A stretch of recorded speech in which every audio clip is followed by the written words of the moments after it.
this October meeting of the Advisory Council. And I am going to go to Stella, to do the intro, but I'll just say that right after that, we're going to go to Michelle, and we'll skip the intros, maybe come back to them later in anticipation that there will be a lot of talking on the first part of our agenda. So Stella. Thanks, Len.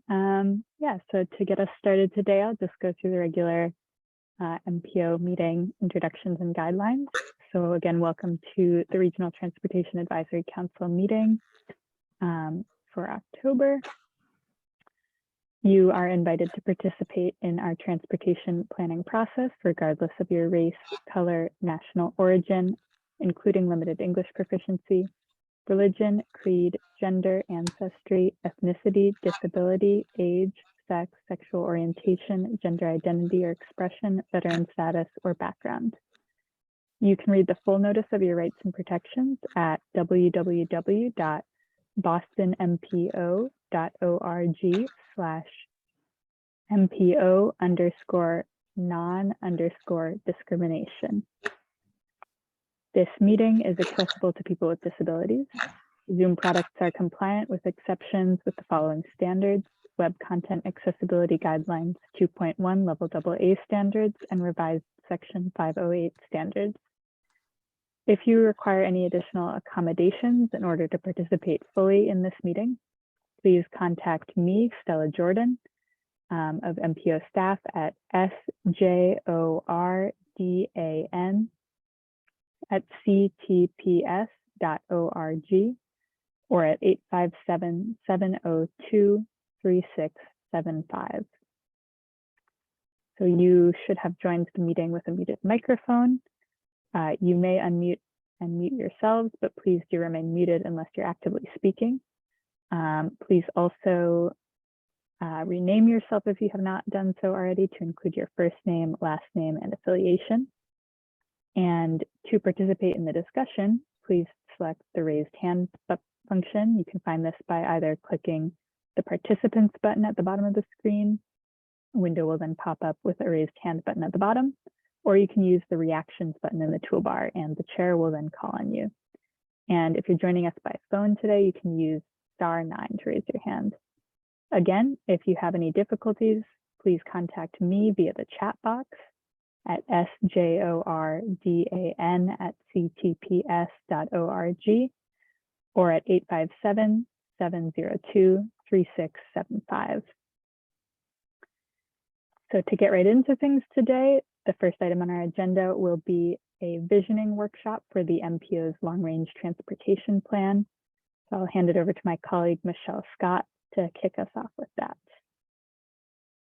Thank you, Stella, and good afternoon, everyone. My name is Michelle Scott. Some of you may have seen me in a number of different guises on MPO staff, but I'm coming to you today as the manager of the MPO's long-range transportation plan.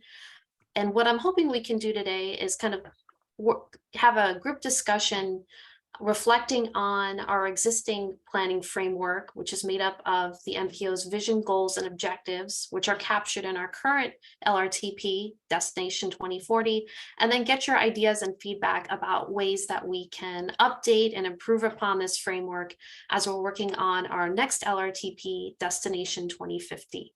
Next slide, please.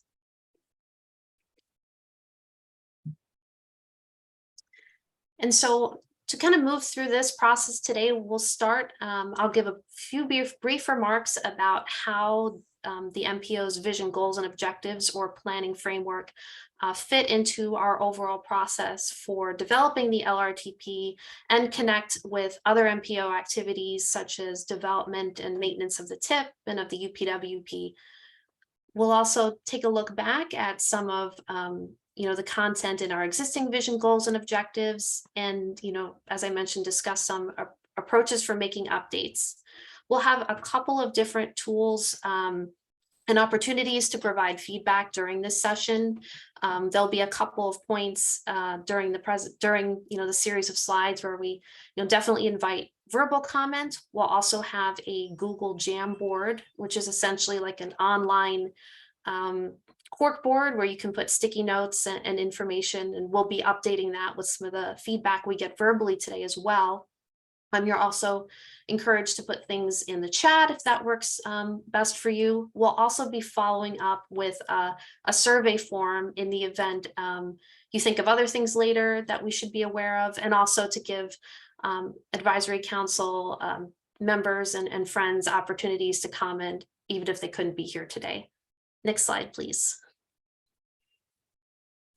So just as a quick refresher on our long-range transportation plan, this is the document that sets the planning framework for the different activities that the MPO engages in.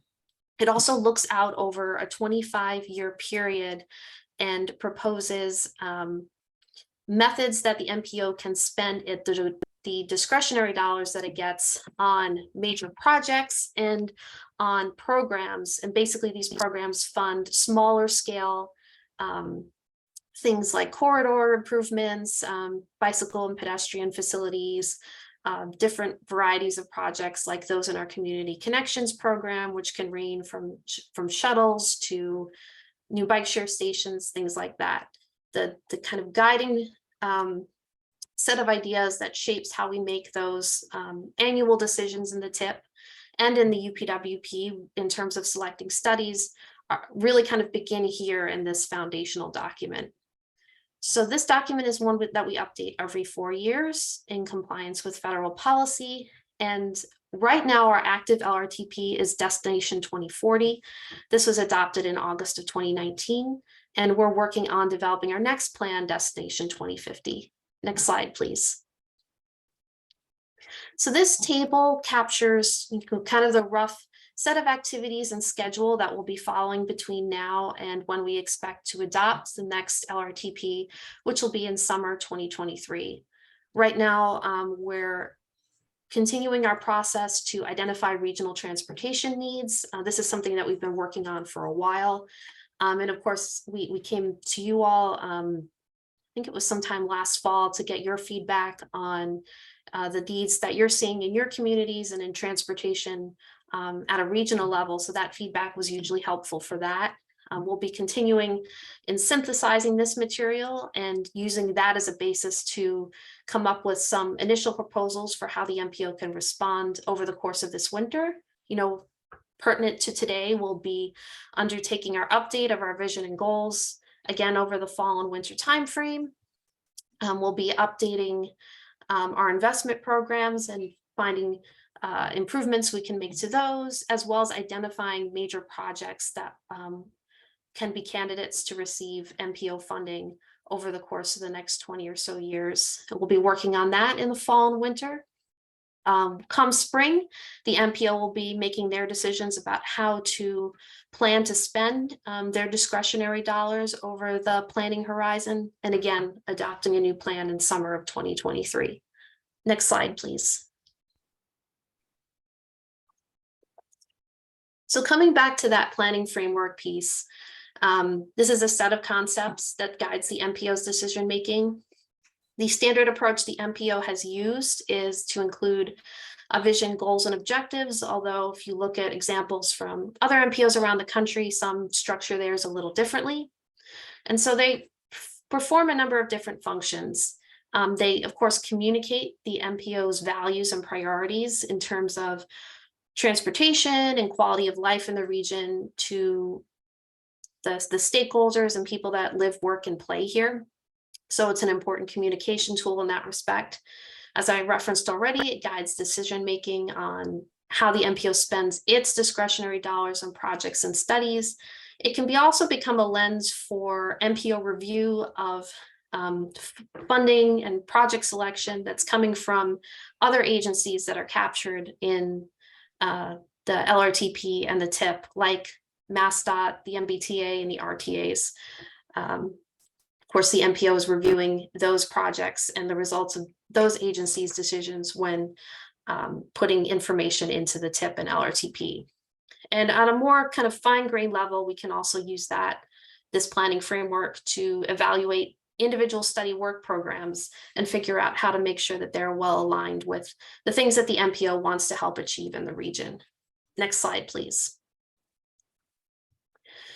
So we have posted on the meeting calendar for today the existing vision goals and objectives that the MPO has. And thank you, Stella, for putting that in the chat.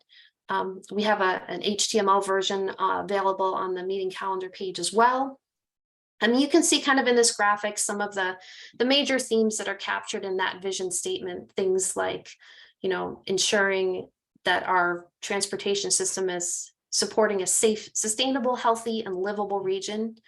That it's, supporting safe travel, excellent mobility, economic vitality, particularly in terms of goods movement. So these are themes that, start at this highest point in the vision, and that you'll see kind of trickle down into the goals and objectives as well. Next slide, please. So right now in our existing framework, we have 6 goal areas. They're highlighted on this screen and include safety, system preservation and modernization, capacity management and mobility. And that's a bit of a kitchen sink category that captures things ranging from congestion, freight movement, to access to transit, transit reliability, bicycle and pedestrian connectivity. So there's a lot kind of packed into that one goal area. Sustainable, clean air and sustainable communities captures things like making sure that we're supporting improvements in air quality and reducing greenhouse gases, as well as accounting for the environmental impacts that can arise from implementation of transportation projects, and making sure that we're not doing undue harm to the natural environment. Transportation equity, of course, this is a hugely important goal for us. And since these were adopted, we're trying to find new ways to integrate transportation equity across everything that we do. And economic vitality, which is looking at the ways that the transportation system can help connect to major economic drivers and centers, and help improve economic growth in the region. And within each of these goal areas, we have a series of objectives. Some are relatively limited. Safety and clean air and sustainable communities have a couple. Others have a lot, like capacity management and mobility, for example. Next slide, please. So just to kind of emphasize some of the connections between this framework and the work that we do. So this graphic highlights an example from our tip, from a graphic that describes the MPO's 6 investment programs, which guide how money is spent in different areas and on different types of transportation projects over, in the TIP's case, a 5-year period. And so we kind of look at these programs, and we'll be doing this in our planning work in the coming year, looking at these programs and saying, are we setting these up in ways that are really encouraging the goals and objectives that we'd like to achieve in the region? What are our options for, say, expanding eligibility? Or can we be constructing these programs in ways that send really clear signals to project proponents in the region, so that we get the projects that we're looking for? Next slide, please. And this also comes into play with the criteria that the MPO uses to select projects as well. The graphic on this page comes from the MPO's guidebook to its criteria for the TIP. It shows an image of a streetscape and a number of different elements of the criteria that come into play when we're looking at proposed corridor improvement projects. Do they reduce transit vehicle delay? Is it, improving bicycle network connectivity? Is the project proposing to improve ADA and accessibility, and making the system usable by people of all ranges and abilities? So that's an area where we want to make sure that our criteria is really reflecting our goals and objectives, so that the projects that these different agencies are submitting are really in line with the things that we're looking for. And of course, the more the projects kind of fulfill these different areas, the more points they get, and which can help encourage their selection during the annual TIP development process. Next slide, please. So there are a lot of different pieces of information and input and feedback that come into updates to our planning framework. Up at the top, we mentioned MPO member feedback. Back in the summer, we conducted a workshop with them, very much like the one that we're doing today, to get their impressions about how the vision goals and objectives are working from them in support of their decision making. Other partner and public input, and of course, this is SEEG Advisory Council kind of fitting in between the two.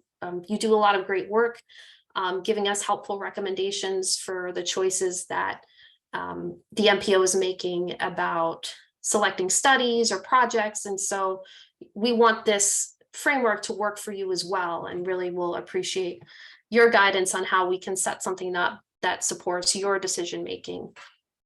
Partner plans and policies also go into this body of information we look to when making updates.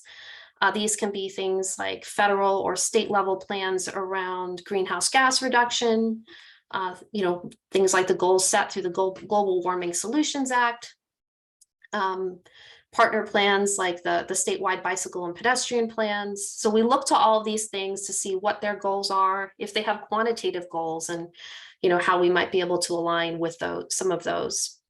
Of course, MPO staff and working with these goals and objectives from day to day and projects and studies also come up with suggestions over the course of an LRTP development cycle. And those all kind of feed into things we can draw upon to update this framework. Next slide, please. So now we can get to one of the first points where we can hear from all of you to touch on some of the questions that I just raised. So does the MPO's existing planning framework make sense to you in terms of helping you make recommendations about how the MPO should spend its discretionary dollars? Do you find it easy to understand? Are there things that you like about the existing framework structure, or do you have ideas for how it could be changed? And so Stella's just put a link in the chat to the Google Jamboard, which basically you can copy over the sticky note or drop a sticky note within that Jamboard format, type thoughts in, or we definitely encourage you to share your feedback verbally as well, so we can have a good discussion going. Thanks. I can turn it back over to you, Mr. Chair, if you want to call on some folks to share their feedback. Sure, thanks, Michelle. And so we'll leave the questions up for a few more minutes, but while the question's up, I'll need you to raise your hands, because that's the only way I can see you. I have to pull participants. So I see Franny first.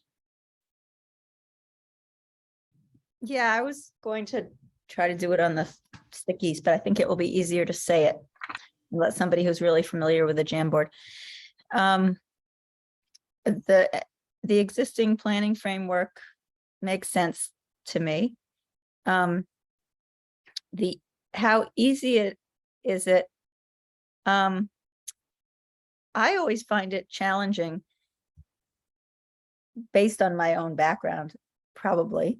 But when I think about the MPO decisions, it feels to me like making decisions between a bridge in Saugus and a locomotive for the MBTA, or things like that, comparing apples and oranges, and it just seems so challenging. But those aren't the choices that we make. We don't really choose between a bridge and a locomotive. You can maybe that might be standing in. As an example, but if that's the example, it's an example. But I do remember being at an MPO meeting about 12 years ago or something, and suddenly that whatever money was being spent on suddenly was being spent because the MBTA did need some locomotives suddenly. But maybe, and it was done from the floor, and it was like, wow, how did that happen? But that it wasn't as part of the tip. So when you're talking about making MPO decisions here, you're probably talking about the tip. And anyway, so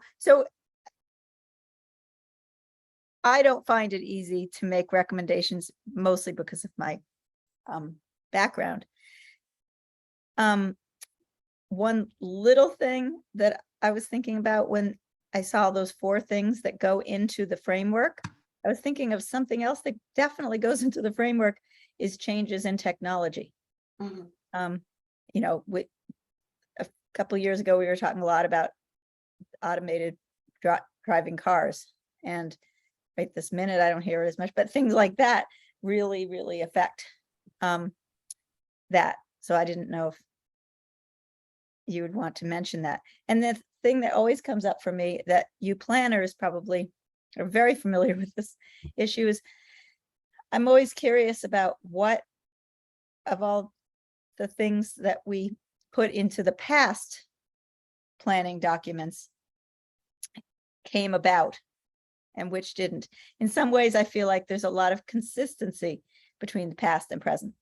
When I look at this list and I think, well, why don't we just skip that part and just go right to the later parts? Because, you know, we'll always want these sustainable things. We'll always want, well, all those things are just seem very standard. And I would hate to think of the MPO spending all this time coming to those same conclusions because they seem so complete.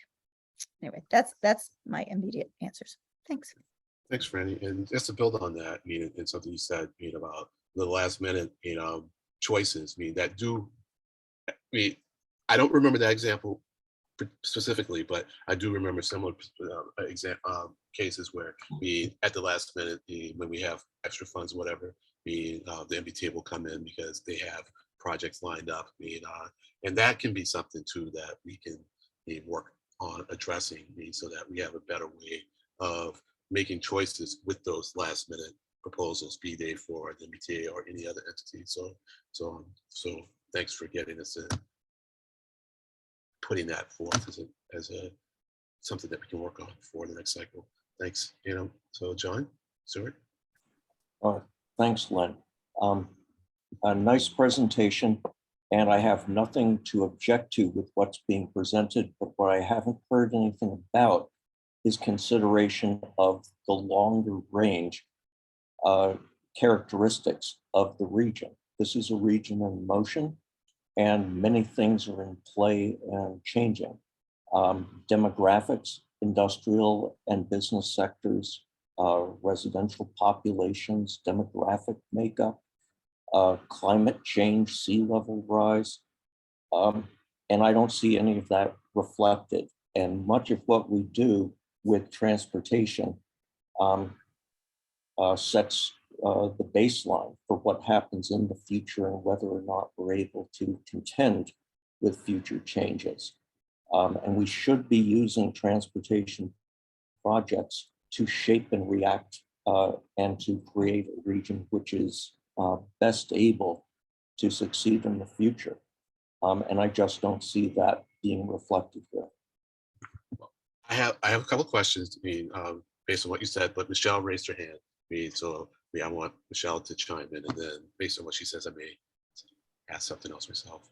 Sure, thank you. And thank you, Franny and John. I think you both picked up on something that you're right. I could have elucidated more when talking about some of the inputs to the refresh. And earlier in the presentation, I referenced, our needs, the work we do to inventory needs. And that actually, even though it wasn't mentioned on that input slide, that is a big part of some of the of what we draw on when figuring out how to modify these goals and objectives. Right now we're doing the parallel work of, looking at changes in, safety outcomes, the condition of assets, changes in congestion and transit ridership, and a number of different things, both in kind of the near term, of course, a couple years pre-pandemic, and of course during the pandemic as well.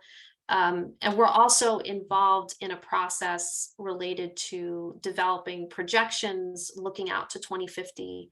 I don't know if some of you were involved or attended the MPO meeting last week, but we heard some information from MAPC, who works on these projections, about what the outlook is starting to look like for 2050 in terms of household formation and economic growth.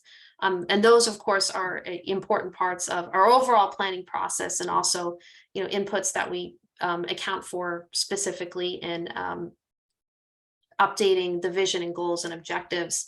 If folks haven't seen that, the recording may be up for that MPO meeting, and I definitely encourage you all to check that out. To learn, kind of see where that process is heading and some of the early things that we're learning about that. But again, yeah, I'm glad you both highlighted the role of understanding needs in terms of figuring out how to reframe some of these things. Thanks, Michelle. It may be even me. I didn't check myself. I may should be able to check to see if Tim put up the slide deck, because if you don't have time to watch that segment on the meeting, if you just check out his slide deck on the demographic projections for 2050. I think they call it something else other than demographic projections. But anyways, thanks, Michelle. But before we move on to David, so John, was maybe one of your contentions that 2050 isn't far enough out? I mean, I'm putting words in your mouth. So are you thinking that we need to go beyond 2050 when we think about things, even if we like formally say this is for up till 2050? Do you think we need to look further when we're thinking about things in general, and then think of how what we're planning until 2050 will fit into that longer time frame? Thanks, Len. When I do planning for municipalities, I try and look 50 to 100 years in the future, even if the scope of the project is looking 20 years in the future. How old is the MBTA and the subway system? What was built 100 years ago is having a profound effect on what can and will be done today and for another 50 or 100 years. So we need to be very careful to make good choices and good investments about what we're doing right now. And we're looking at a rate of climate change that's never been experienced in this region before. It's quite profound. We're also probably looking at some business and industrial sector, not to mention population changes that are really unseen in this region previously. So I think a great deal of consideration needs to go into that. And we're spending big dollars right now on doing various projects, and we may be concerned about reducing crashes at particular intersections or bulking up a particular transit line. But those are dollars in the ground, and they should be doing everything possible to help us be more resilient and competitive into the future. Right. Thanks for that clarification. Certainly like thinking longer term out too. So I can say more, but we'll save that for later, because now it's on to David Montgomery. Thanks. And thank you, John, for that line of questioning. Really kind of opened my eyes. I think I had a little hint of what you were saying. That was a concern of mine, but you articulated it much better than I could have. The piece of it that may relate to that for me is there's this recurring habit of creating documents with nice big numbers on, like the 2040 vision and the 2050 vision, et cetera. And I think what I'm always, it took me kind of a while to figure out is that those visions evolve just like everything does. And I think it would be helpful as whenever we're asked to imagine that vision, to kind of, for your first question here on the screen says, does this all make sense to you? And I think honest answer is not very often. I mean, it frequently, there's so many layers and moving parts that with enough years of exposure to it, it does begin to make sense to you. But to the newcomer, and even to a lot of veterans, the notion when you ask this question here, you didn't limit this to the LRTP, and my mind immediately goes to thinking, yeah, does the whole process make sense? Not always, and in fact, a lot of planners I interact with in town, the people who should know this stuff the best in our town, they just I've said this before, but they continue to refer to everything that has to do with these discussions we've had as the tip. It's all the tip. And so it isn't all the tip, we know that. And I guess what I would suggest is, even though you know it well, and I'd like to think I know it a little bit, constantly reminding people of how the LRTP fits in here, and it evolves in this fashion, and it informs the tip in this fashion, and these things are all moving. I don't think those things can be said too often. So that would be my only suggestion, but I thank you for a great presentation. Well, and I hear you, David, but I guess that I would make a distinction though between it making sense and people being able to explain it to someone else, because to me those two things are different, and I think it can make sense to me, but then it takes a lot longer for you to feel confident, feel that you know enough to be able to explain it to someone. Do you care to respond to that? Am I missing your point?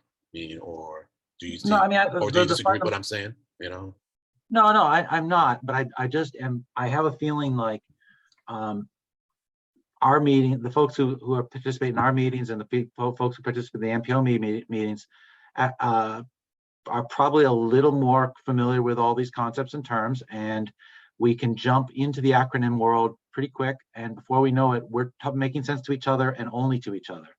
And if the goal here is to make sense to newcomers and bring more people into the public information process, I think we have to constantly be aware that even well-versed people who are making decisions at the municipal level are not going to make, at this point, are not making a distinction between what the LRTP does and what 2040 versus 2050.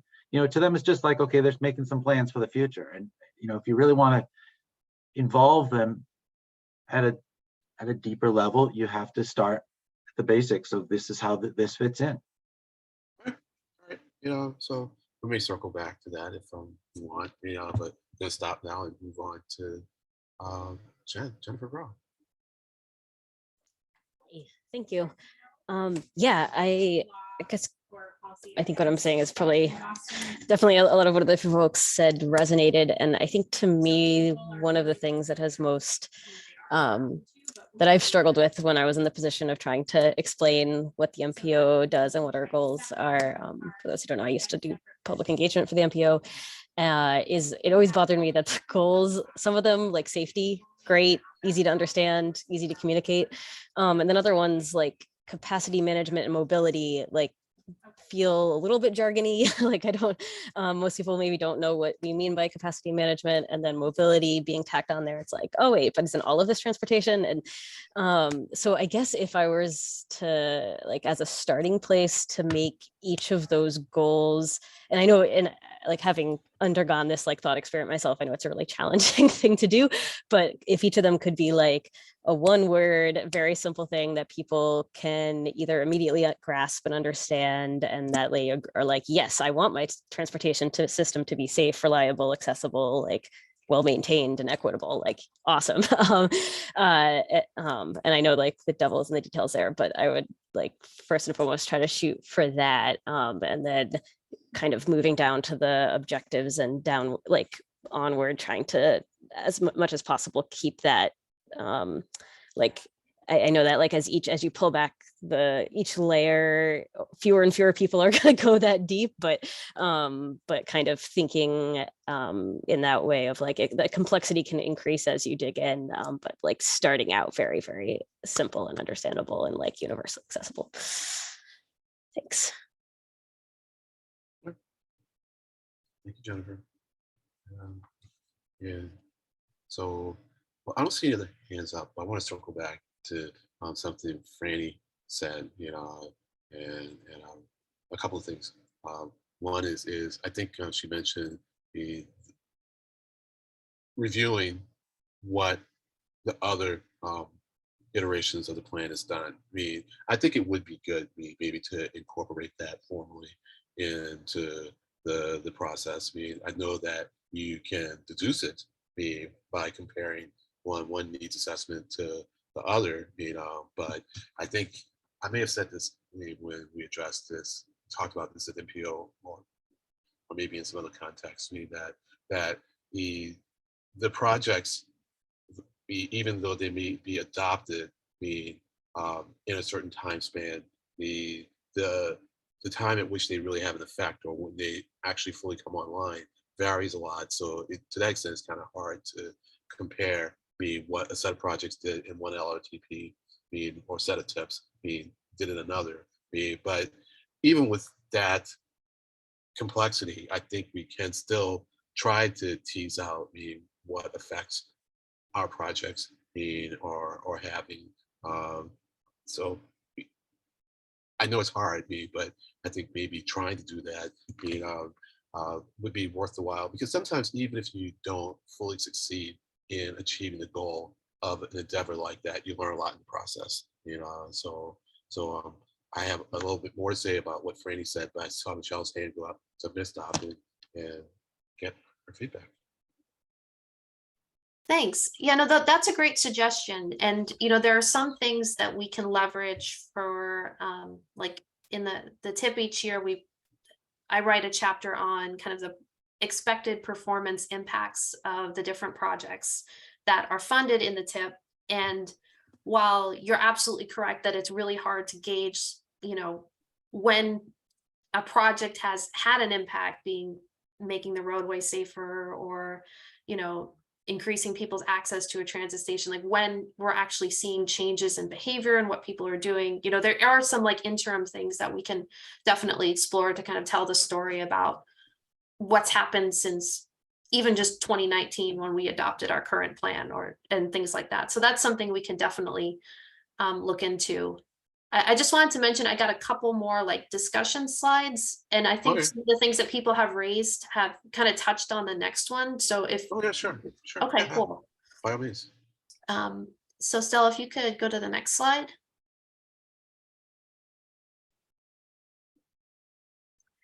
So one of the things that we did as part of the TIP criteria update is have a set of guiding principles, and basically what these in that instance, and for this LRTP planning framework update, what can we look to figure out if we're doing or have done a good job?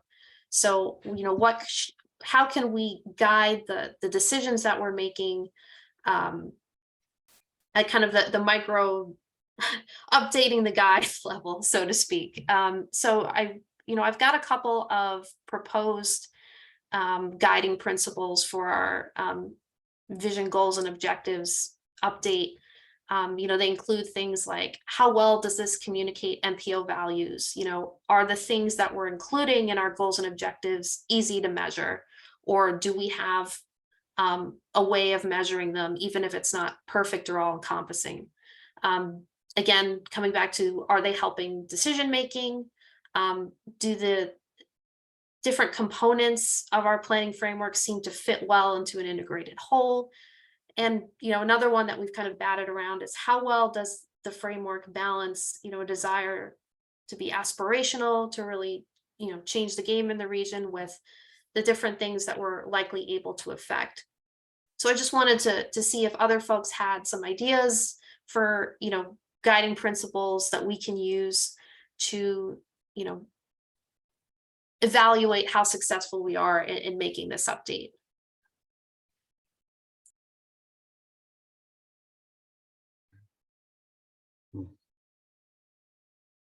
Well, that's a hard question, because it's a guiding principles aspect of it makes it really challenging, So now we have to like step back and talk about are you talking about the principles, like not because my first inclination is to think goals, but the goals aren't the principles, and so I guess I need to pull back and ask, like, what would you say are some of our current guiding principles, to make sure I'm thinking about the same thing when I think about changing or modifying our guiding principles. Sure. So going back to that TIP criteria update example, one of the things that we used in that case, we wanted to make sure that if we were picking a new criteria, that there was good data behind it. Yeah. That, we weren't picking things that, were going to be really difficult to capture in the project selection process. So every time we, made a decision about what criteria we were proposing to incorporate or what changes we want to make, we came back to that question of, is this really relying on good data? And if it was, we keep it. If we're like, this is not really that effective, Right. we kind of didn't go that direction. Okay, gotcha. On a broader MPO level, I don't know that we really have anything like this, but it's kind of something we come up with kind of like on a project by project basis. And I appreciate that it's kind of a tough question. It's something that if people want to percolate on for a little bit, we can certainly come back around to it, because I do have one more kind of question area that we can talk about today. Okay. Well,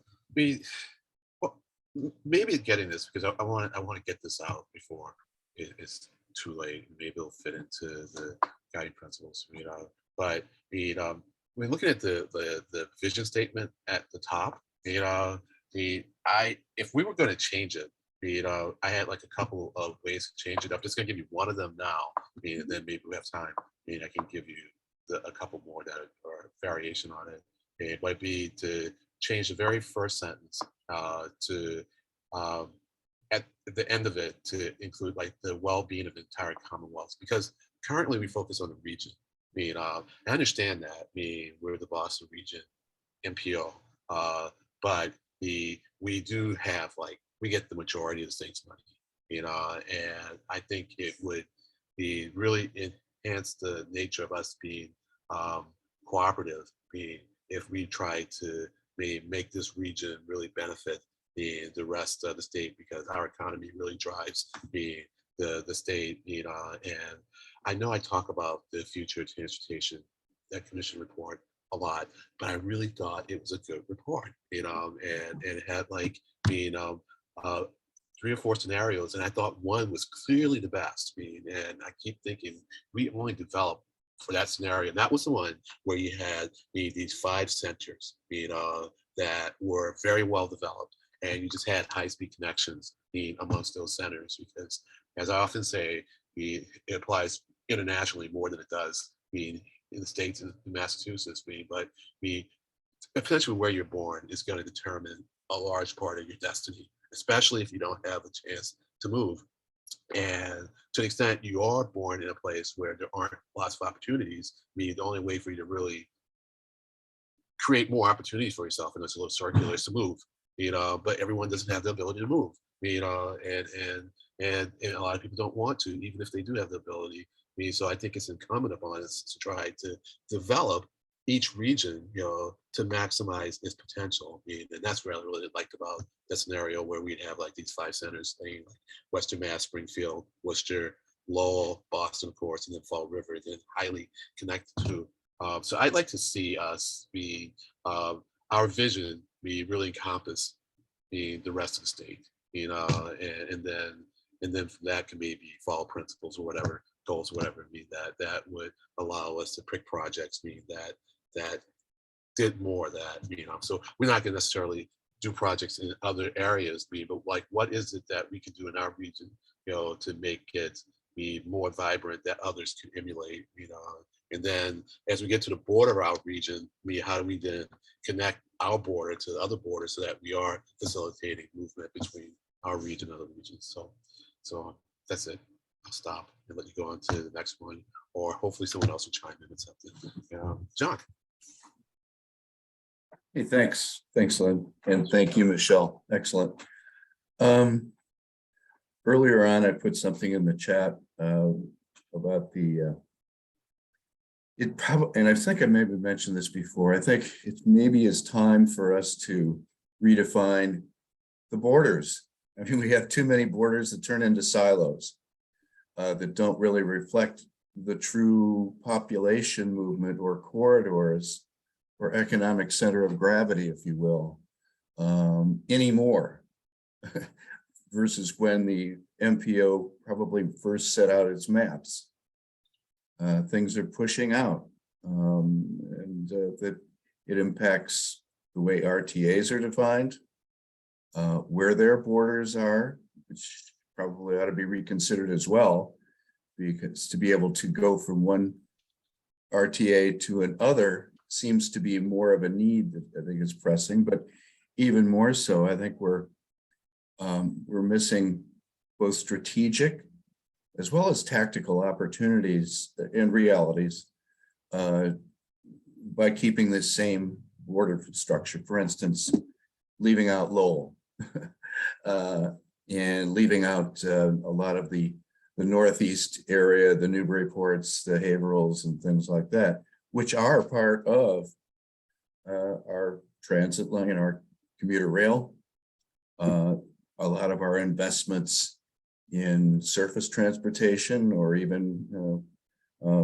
bicycle and pedestrian can cross those borders if we so define them and see the need. We aren't seeing the needs perhaps that are actually there because of population movements. You know, if we could, we probably ought to include Nashua, but that isn't our job. But I think it is our job to really try and define the corridors according to need, economic need, social need. And for instance, in a tactical area, maybe it might make sense to experiment with some DMUs on the commuter rail lines in the north that connect vibrant economic or industrial areas to some other, you know, hubs of residences.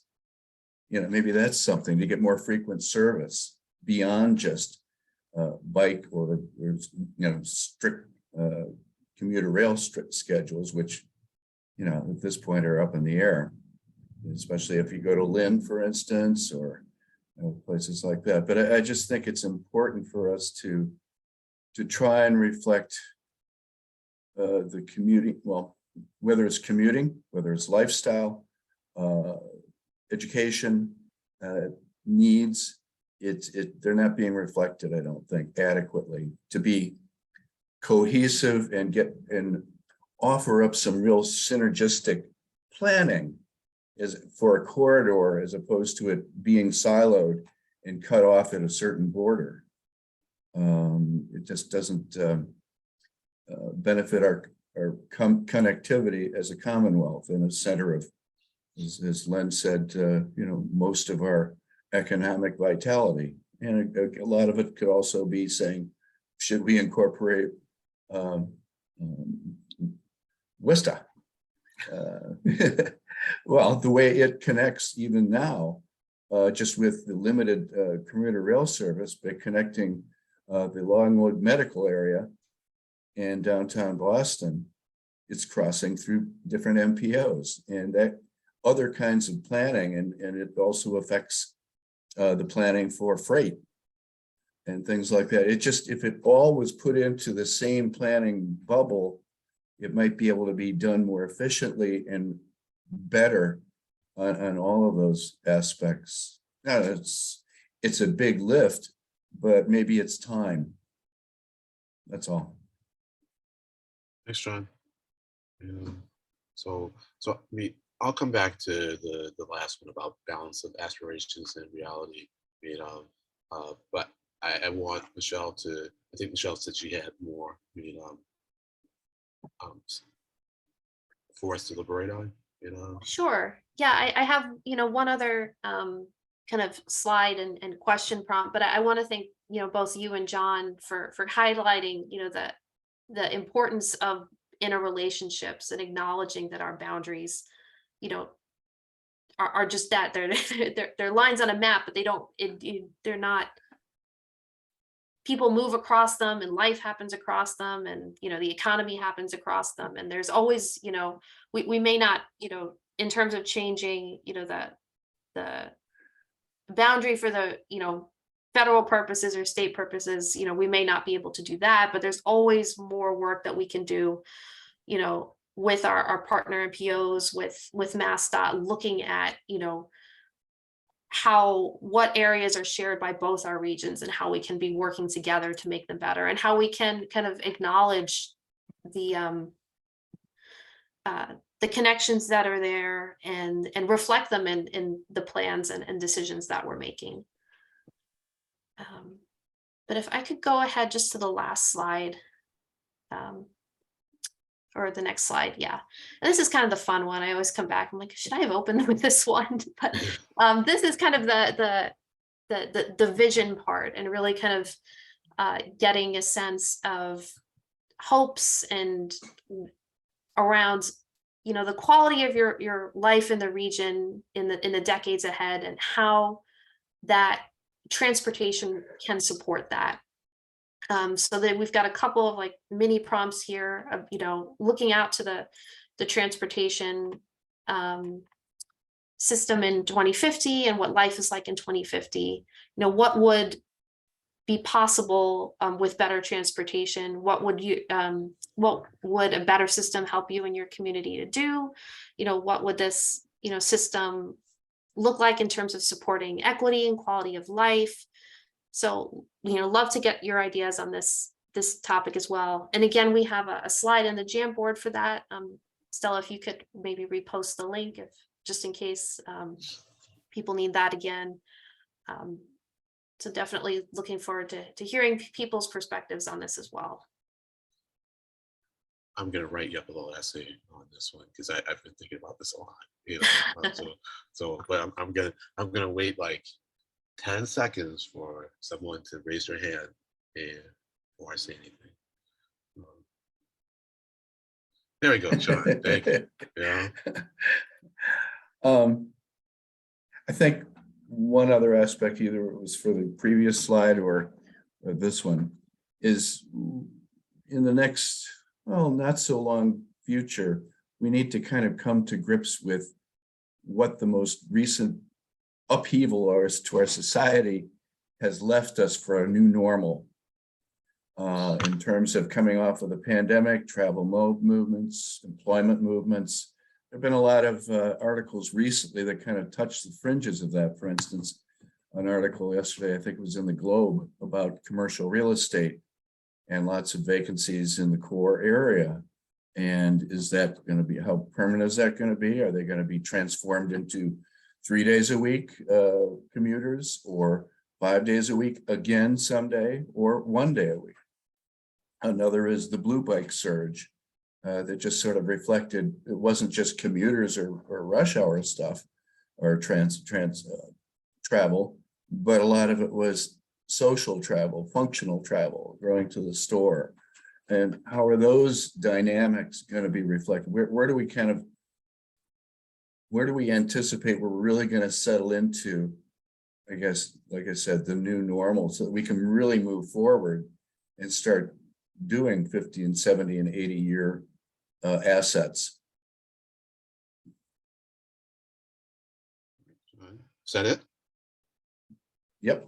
Okay, that's good. That's funny. I mean, I just didn't want to move on before you were done, you know. So I see that Anna Christina has joined us, you know, and because you're late, Anna Christina, I'm gonna like put you on the spot and say, you know, do you have any hopes for the region's transportation in 2050? No, I do not. I have still yet to read quite a bit of it, so. Okay. Well, she just put the slide up, and also I was just trying to let other people say something before I say something, you know, what I'm sure Michelle has heard me say, or at least tease I'm gonna say. And, No, and that is, I'm sorry I'm so late and I don't know what I missed. I'll get it yeah, together. that's okay. I'm sorry. I mean, I was playfully putting you on a spot, and so I apologize if I did get the service. No big deal. Okay, good, cool. You know, so well, what I would like to see. Well, I guess I'll back up just a little bit to that last slide about aspirational, because I feel that we aren't terribly aspirational, and this is so much that I haven't heard anything that meets my aspiration, because I can certainly recognize other ideas as aspirational, and I'll tell you, when I hear them, I generally will support them, because it's like, wow, you know, that's a cool idea, and I'm glad it's coming from someone else, you know, and just get on board and support them, because I like pursuing them, because you generally learn from them. But I think also it's just a function of the fact that we just don't have that much money to spend, and so and then I mean what we spend is really based on the projects that are proposed to us. And these are communities that you have to go through a fairly long process and even just to get a proposal out there,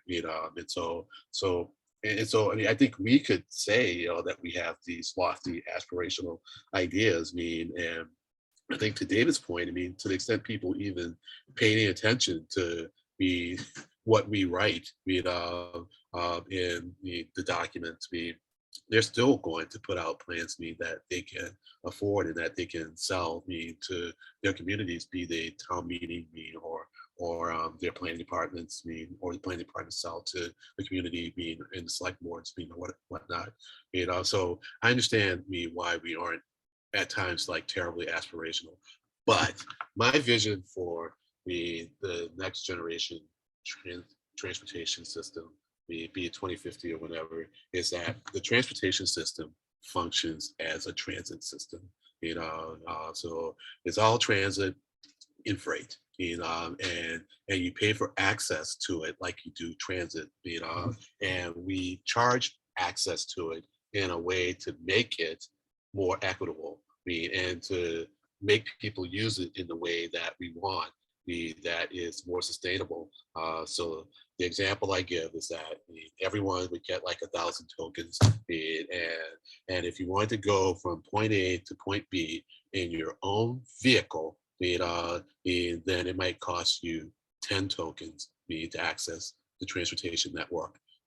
But if you walk to a collector, like Mass Ave, and you grab a bus and go on the subway, it might cost you a token. If you are an elderly person, maybe with mobility issues, and you need to go someplace like the hospital, it might cost you half a token or nothing, and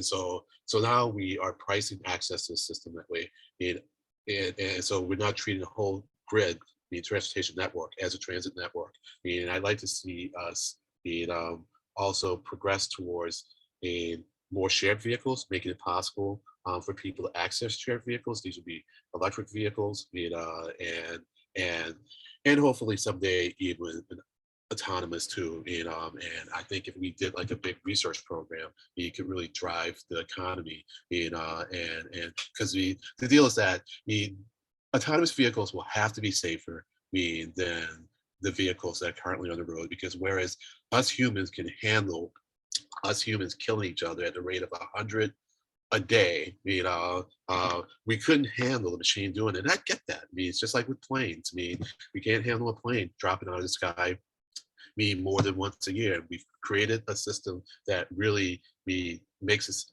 created. It's very safe. An accident happens and we figure out what happened and how to prevent it from happening again. And so I think that'd be one way to get us towards just a safer way of getting people from point A to point B. But even if we don't get that, I just think shared electric vehicles will go a long way towards making access to the transportation network a lot more equitable. And it would have a nice environmental aspect, and it would help in equity, not even simply with respect to transportation, but also with respect to housing. Because if we can make it such that people need to have fewer cars, then we can devote a lot less land to parking, and now we can build more housing. And it also would allow us to change zoning more easily, so that we don't have to mandate so much space for zoning, because people don't want to have cars on the road. It's like, well, if we have shared vehicles, because I think we all know that a vehicle is used only like 5% of the time.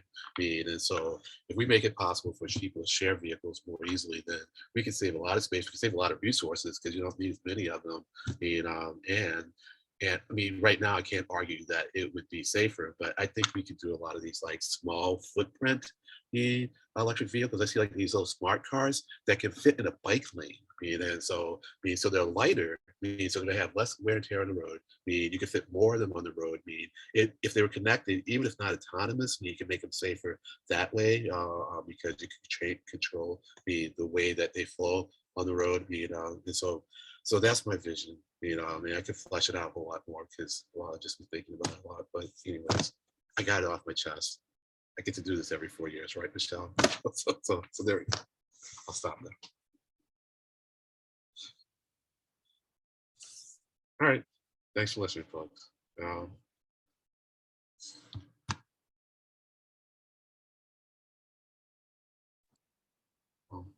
Well, generally, I find in the science world when you say something like that, you get no response. Either no one understood you, or no one wants to tell you just how bad an idea it was. No, there's a lot packed in there, a lot to digest. But it's that's kind of what we were looking for, kind of that those kinds of hopes and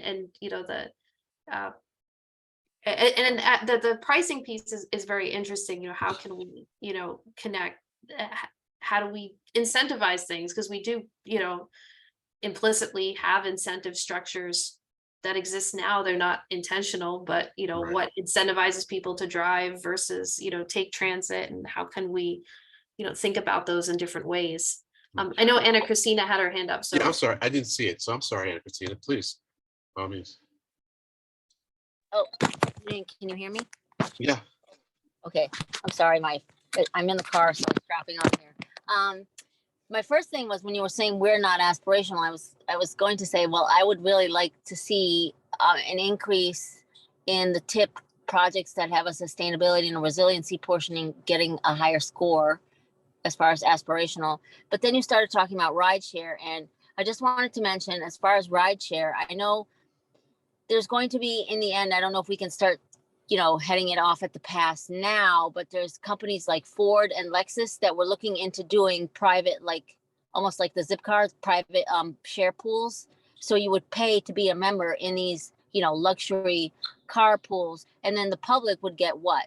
Like, what would happen with the public portion? They would end up with the cars that somebody threw up in the night before or something. So I think that we have to think of a way to head off at the pass. Ride sharing, there's going to be negatives to ride sharing and people that will never go for it completely, and there'll be reasons. So what can we do to cut those negative I guess possibilities? Like, how can we adjust them up front? That's something to think about. That's it. Yeah. I just want to bring that in there. When you started talking about ride share, I started thinking about all that, because I know I looked into it a while ago, and all these companies are already considering their cars as a future and having like a subscription, rather than, because they know they're not going to be selling as many cars in the future. That's it. Thanks, Anna Christina. That's what you mean by head off the pass. David? Thanks. Yeah, I'm not sure this was really in the question, but I'm going to read it in anyway. The idea of a vision for 2050, in my aspirational wish list perspective, I'm thinking not just what kind of brick and mortars system do we have in place, but also what kind of decision-making processes have we developed over that time.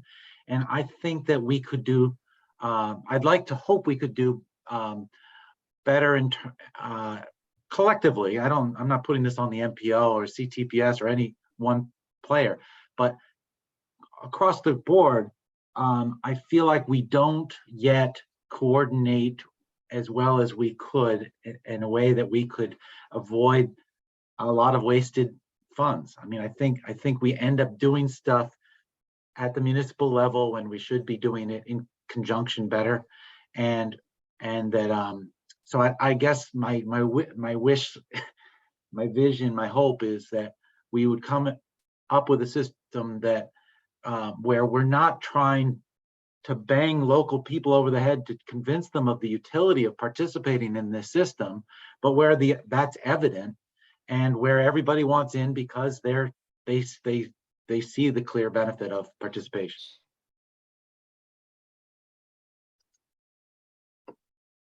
Do you think there's anything that we could do as an advisory council for that? I mean, I know this is out of scope, and maybe now is the time to answer that question, and we can think about it later on.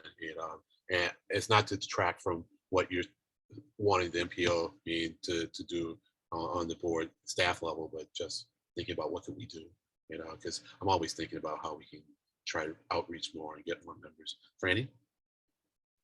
Yeah, in answer to that, I think that maybe sort of like what I was talking about evaluation, if we reached out, as we reach out to more people and organizations to join RTAC, for example, or maybe this is, you're asking bigger, what the whole MPO can do. I think it would be good to show the path of past decisions, to inspire people to talk about the future. Like in this year, it was suggested that we do this, and it got onto the TIP or the LRTP or whatever. And now it was instituted, in this, and this is what the process was for that. Sort of looking at past changes and seeing how it happened. And then in doing that, and then ask them, what kind of thing changes do you want to see starting now? And do you see a way that we can change? I think it was John, I can't remember who it was, or David, that said about including the decision-making process in what changes, or thinking about that in the future. Thanks, Franny.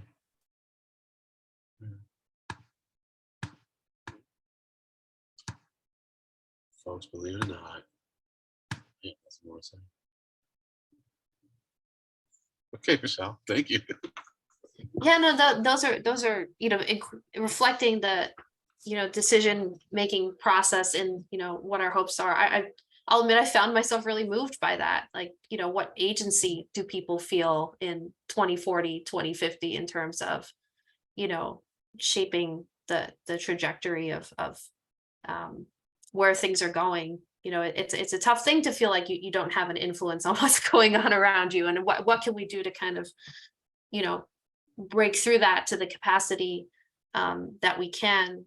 And Franny, I was thinking about the Green Line example, I guess in my tenure with the MPO, just seeing that, it was decades in the making, but to be able to stand in the station and go, oh, wow, everybody, did it. We actually have something, a new feature to our transit system now that, the MPO, with its discretionary funding was a contributor and all of that. So yeah, that's a good suggestion to kind of bring forward some more of those examples. Yeah, and actually having the history, this might not be exactly relevant, but listening to the radio today, there was a conversation on BUR about by Jacob Goldstein, who wrote a book about the history of money, and the paper money first got used when in Sichuan province, when some storekeeper wanted to not have so many iron coins, and they gave a credit slip with a piece of paper.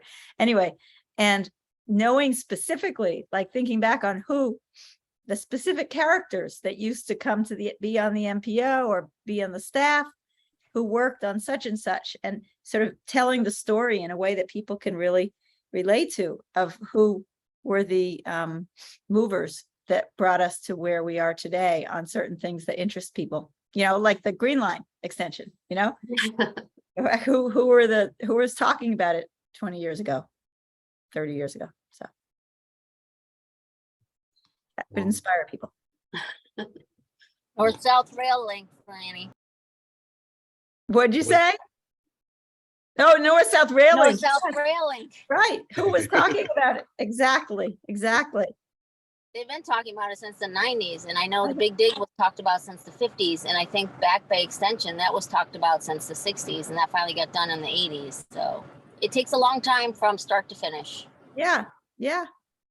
Good for you, John. You said I was there decades ago. Yes. Thank you.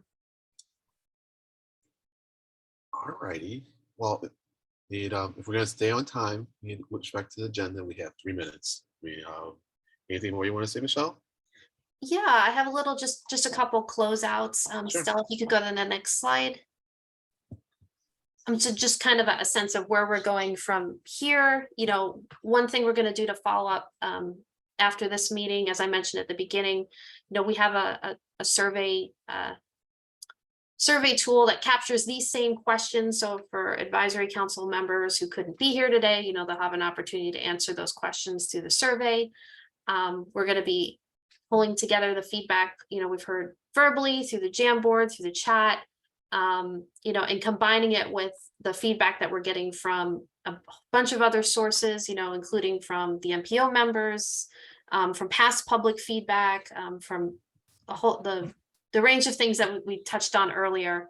And we're going to be working on updates to the proposed framework and looking forward to sharing, you know, some proposals for what we'd like to do for changes towards the end of this calendar year. So we'll definitely keep folks updated as we're approaching that time frame. Next slide, please. So, you know, we're going to, you know, Stella just put the survey in the chat. We can also include it in follow-up messages. You know, we'll leave this open through October 28th. And, you know, of course, if it's easier to call or share information by email, you know, definitely feel free to do that. And I can put my email in the chat in a couple minutes. And we'll also be, you know, we're building out our public engagement schedule for the coming months. And so, you know, we can share those opportunities with you all as well as that gets built out. Next slide, please. So one of the places that will be hosting that is a webpage specific to Destination 2050, which you can find at bostonmpo.org/destination 2050. And Stella, if you just want to go to the next slide. I also want to mention really quickly, this has been a kind of interesting LRTP update cycle. All of the different MPOs in Massachusetts tend to update their LRTPs on the same time frame. This time around, we also have the Commonwealth updating its statewide long-range transportation plan happening now. And so, you know, this is titled Beyond Mobility. You can learn more about this process at mass.gov/Beyond Mobility. Just wanted to highlight that they have a public meeting talking about their planning process coming up on October 20th. This is a virtual meeting, and you can find more information about that on their website. They also have a survey that's open right now through November 4th. So if you're interested in taking that, I think it's about kind of like trade-offs among how to spend resources on different types of projects and initiatives. So just wanted to let people know that those things were out there and how you can participate in that process as well. But I want to thank everybody. This has been a great conversation. I always appreciate your thoughtful input, and looking forward to continuing to work with you all as we keep developing our next LRTP. Thanks. Thanks, Michelle. Do you think you can make this this presentation available to us? Yeah, Okay. I definitely think we can do that. Okay, that's great. And that way people can refer back, I mean, especially for the last few slides. Although I know it'll be available on YouTube too, but sometimes it's just easy to flip. Yeah. through the slide without. Okay, so great. Thank you. Thanks so much. Take care. See you soon. I'm sure in some context. I'll also just quickly plug while we're on the topic of the LRTP before I move on. You know, as Michelle mentioned, we're working on engagement planning for that. And I certainly welcome, you know, any input that this group has on the engagement that we're going to do for the LRTP. If anyone's interested in partnering on any activities or events, or just wants to share kind of general feedback, thoughts, comments, concerns, you know where to find me. So definitely welcome that as well. Thanks, Donna.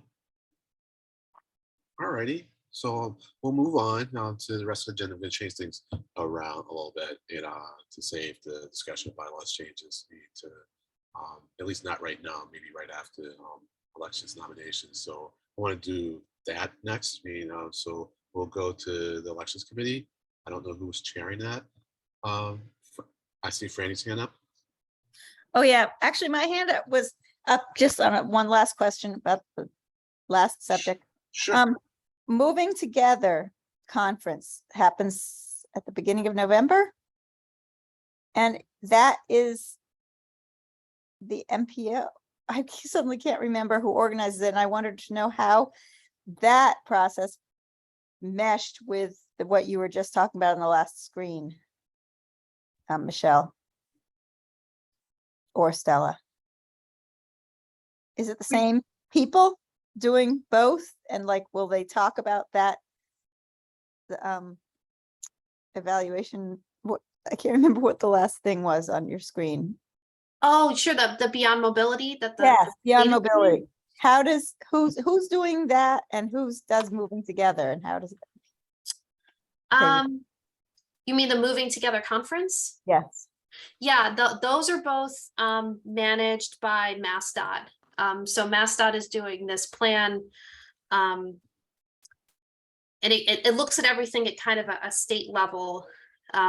State DOTs have a little bit different planning requirements than MPOs in that respect, but MPO staffs and MassDOT are doing a lot of communicating and information sharing to inform each other's plans so that we can keep things coordinated to the extent that we can.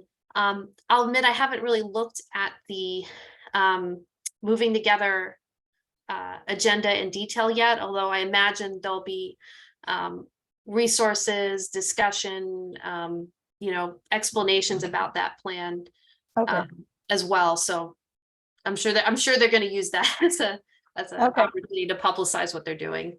okay, thanks. Yeah, so I am the, along with Anna Christina, we have been on the elections committee. Correct me if I'm wrong. Is there anybody here who wrote an email back to the request for, because I didn't see any, for people to nominate themselves who want to run for chair or vice chair for this coming year?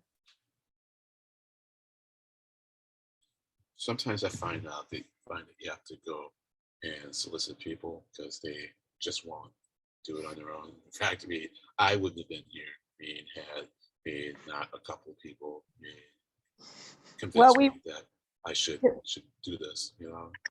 There's a small number of people, and we did specifically reach out to at least one person that you suggested, but we didn't get any response. And so, Apparently there's an illness involved. Go ahead. oh, really? Yeah. But so we could check on that. And I could say that I tried to reach out to Andy to see if he was interested, but I didn't hear back. But for all the people who are active enough to be on the voting group, nobody responded. Can I nominate someone? Yeah, I nominate you, Franny, to be vice chair. the vice chair with Len, who's willing to be, you said you were willing to be nominated for chair, Len? Yeah, and this, look, I don't want to say never because it's just not a good thing to do. But let me just say, I really don't want to do this. Let me rephrase that because it sounds negative. I think it'd be a very good thing if this is my last year. I think it'd be good for the organization to have another person in the chair position. I'm not going anywhere. And it's not that I wouldn't want to do it. I just think it'd be better. If we did move on, because I think a LRTP cycle is a good amount of time. And if I'm not going to use that as a demarcation of when to move on, I'm not sure what other line I would draw. So let's please plan on this being next year. And I'd like to take this year either work with whoever is the chair, vice chair, or someone else who thinks they might want to be the chair next year to work with you to get you up to speed to the extent you feel you need to be, so that you can jump into this position next year. But I will be around next year, and certainly around to support whoever is chair too. So that's it. Well, I would, if I accept the nomination for vice chair, I would decrease, I'm sort of trying to decrease my local commitments so that I could get more involved, because I tend to sort of let some of you active people do it. I'm thinking of the 3C committee. I'm thinking of David helping out in past and everything you've been doing, Len, and all of you. So it would take a little stepping up for me to learn the ropes, but I'm willing to try it. So So I nominate Len for chair. we have one nominee for vice chair. Do we have any others? Let me pull up the participants. Make sure I'm not seeing any missed hands. All right. Well, I Yeah. second Franny and Len and Franny as a ticket. Well, I think technically, you can't. Well, you nominated Franny. We didn't get a second. So I think we'll need to get a second.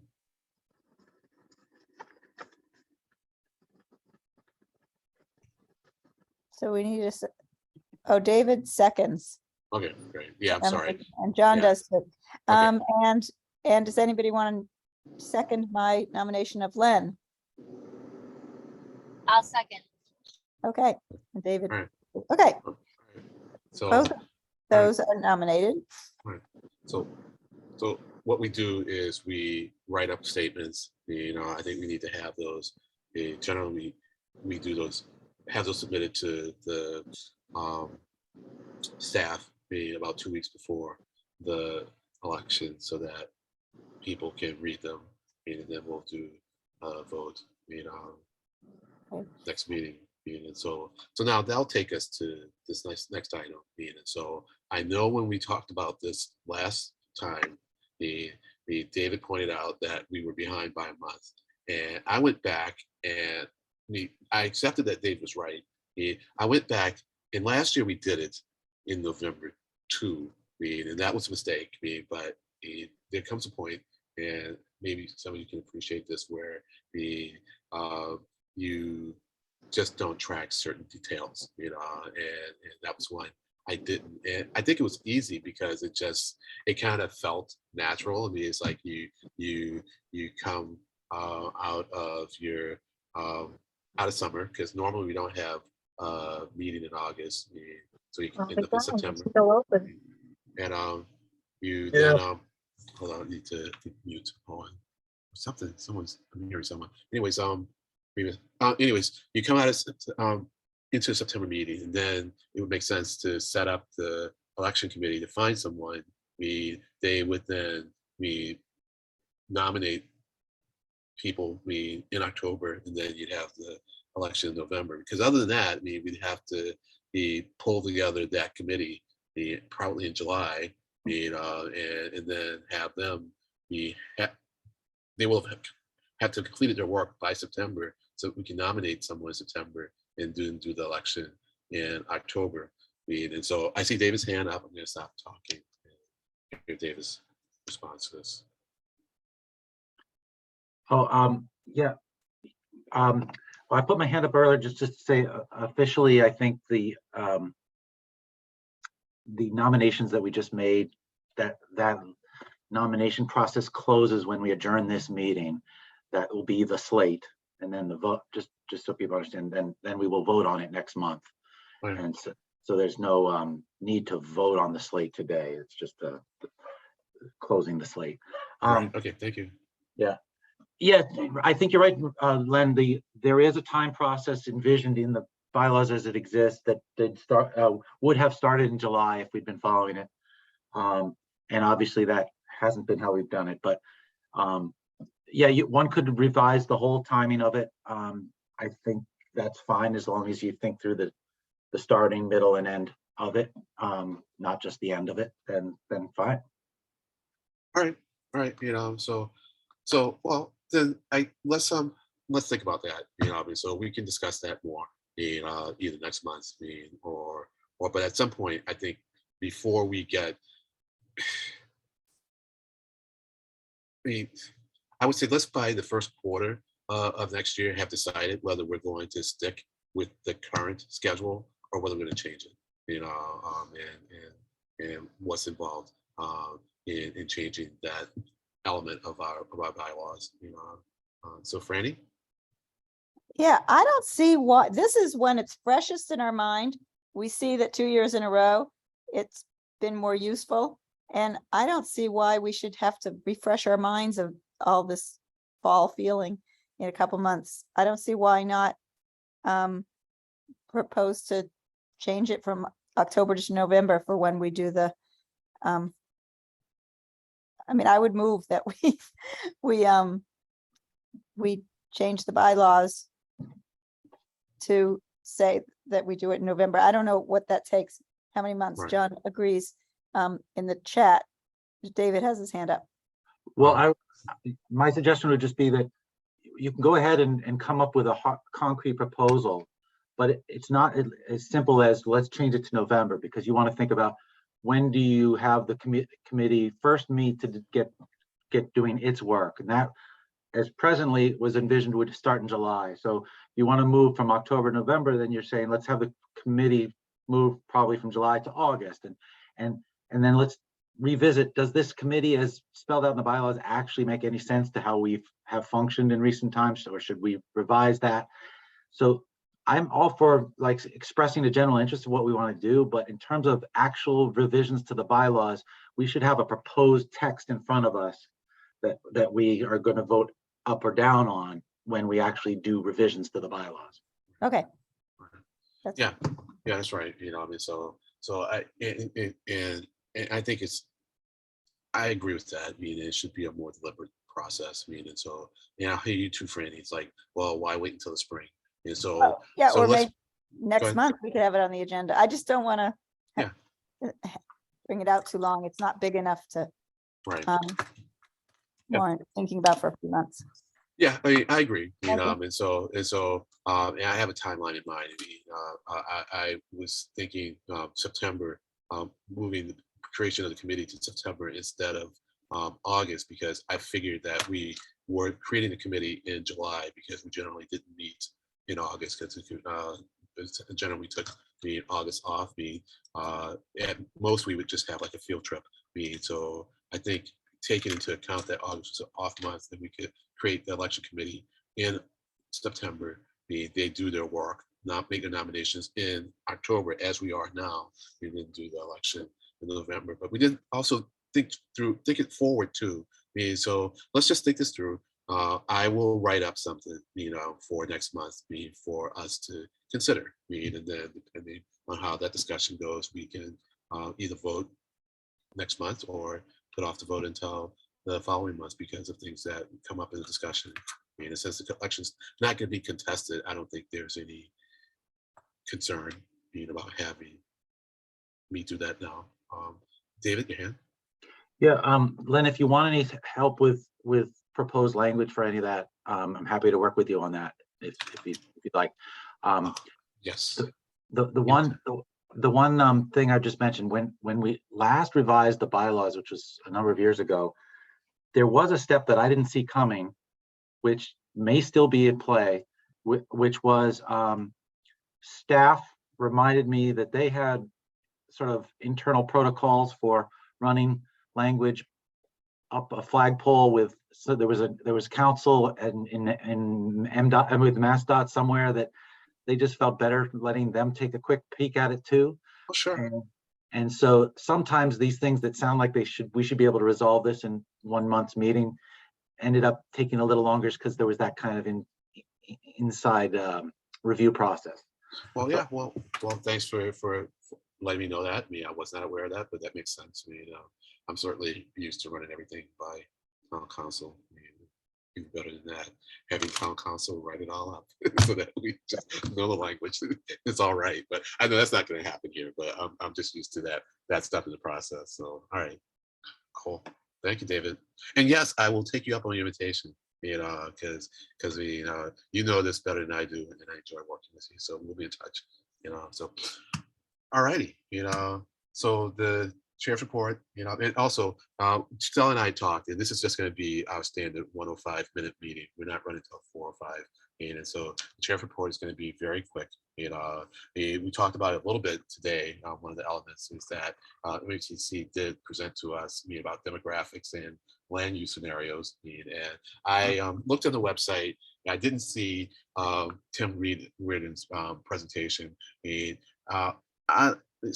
Stella, I don't know if it's appropriate for me to ask you to ask if we could maybe get that posted to the MPO's website. I don't know if we have I don't know if the MPO just doesn't have a policy of posting presentations that aren't included in the materials before an MPO meeting. Like, not every element on an MPO agenda has a presentation associated with it, but a lot of them do. And I guess I shouldn't say presentation. Sometimes it's like reports, and so I guess we never really see the presentation, we only see the reports, but I think it'd be helpful if we could get slide decks, and so maybe that's a request I need to put in at a higher level. If I need to do it, let me know. If you think you can do it on my behalf, that'd be great. But we get Tim Reardon's presentation, that'd be good. But anyways, you can. Yeah. If I'm okay, thanks, Stella. I can ask the slides, and I will also just flag that we do post the recordings of all the MPO meetings on our YouTube channel. But I think there's sometimes a bit of a delay, so I'm not sure that one's up yet, but it will be posted at some point soon for people to kind of watch it back, and the slide deck with the presentation will be there. Yeah. So that was the highlight from that meeting. Other than that, as I mentioned, the feds had talked with us about the recertification process, and they talked with us as in the advisory council, our previous meeting, and from the MPO meeting on the 15th, which was the day right after our last meeting, the highlight from that meeting was Sandy Johnson's presentation about travel demand management, and I have to tell you right now, the details are escaping me, but I do recall it as being a good presentation, and so I'm sorry, I don't have my notes with me now, so let me go back and make it a point of presenting that better to you next time. And I don't have it on. I didn't have it on my list of to-dos, to have Sandy come and talk with us about it. So I'll need to go back and review that and present it next time. So that's it for the chair's report. And the next thing is the minutes. And so I'll turn that over to Stella, if that's okay. Sure, yeah. So we these minutes should be all posted on the meeting calendar for today's meeting. So we are just bringing 3 previous meeting minutes back to you for approval. We can kind of go through them sequentially, and please flag if there are any changes you want to make before approving them. So February 9th, 2022 meeting minutes.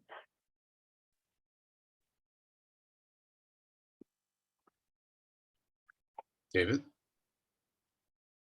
I just had a question that's not really about February, but just in general.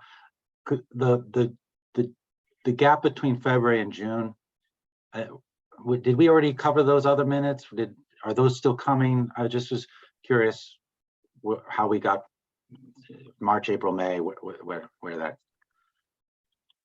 might be. Yes, I believe the March and April minutes have already been approved, but let me go back to my notes and make sure. We have been trying to catch up on our end with past meeting minutes, so they're happening in a little bit of a piecemeal fashion right now, just because there are multiple people working on them at different kind of Sure. paces. Understood. And I just at one point we were really way behind, and I wanted to say, hey, great, here we are up to July 2022, but I wasn't sure if there are more piecemeal bits from before February too. So I was just curious. Thank you. Yeah, well, there definitely are before February 2022. And I suggested that what we do is kind of work on it from 2 ends. So always try to get our most recent meeting done. And then back up to the most recent meetings before then that haven't been done, but also work at it from the last meeting minutes that were done when the big gap occurred. So because probably the simpler way would have been, well, just start from where we left off, and then work forward.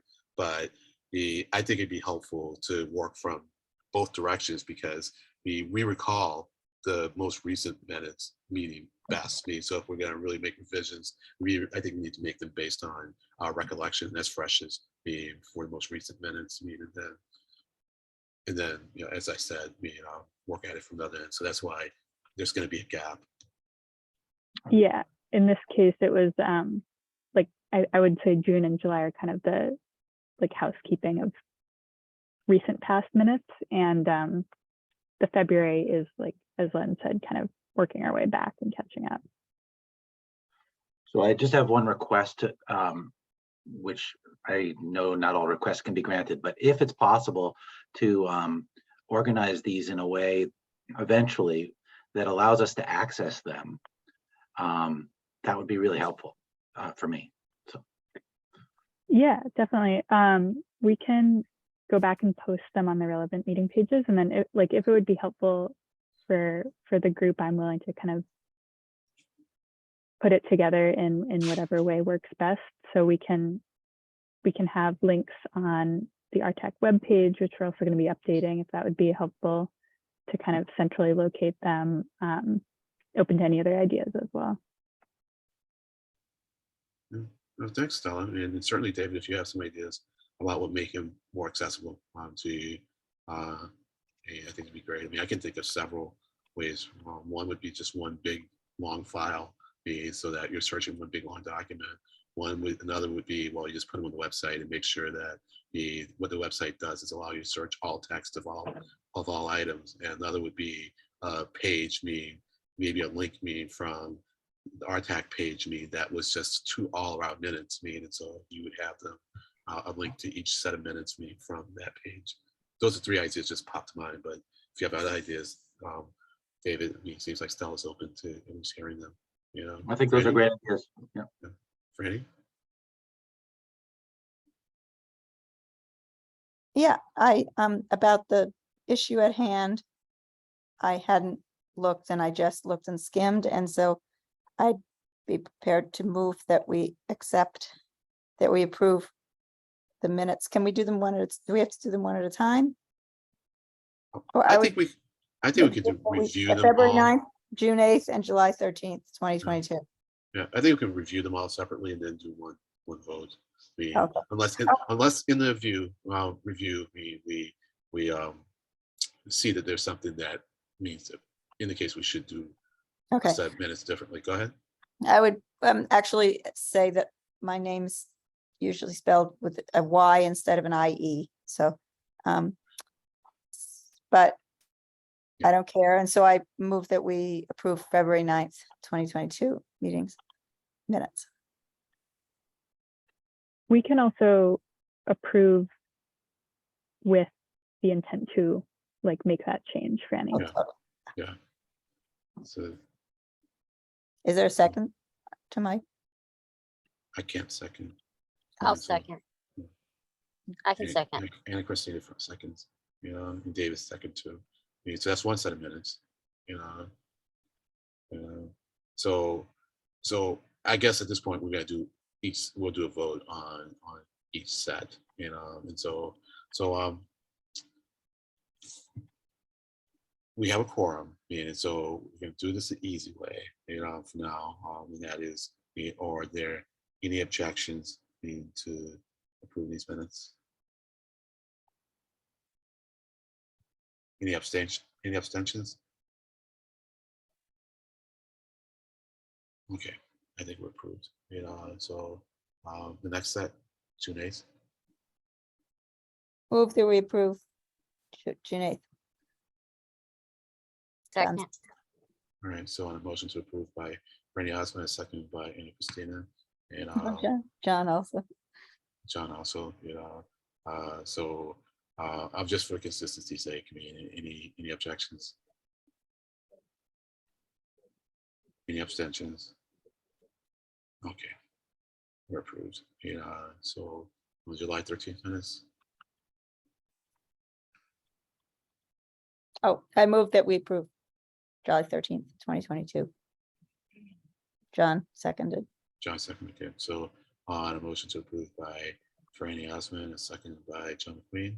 And for the sake of consistency, any objections? Any abstentions? Okay, we're all set. So 3 sets of minutes. Great. And we have, Thank you very much. yeah, thanks, Stella. Thank you all. And I really appreciate so it. trucking along, members' items.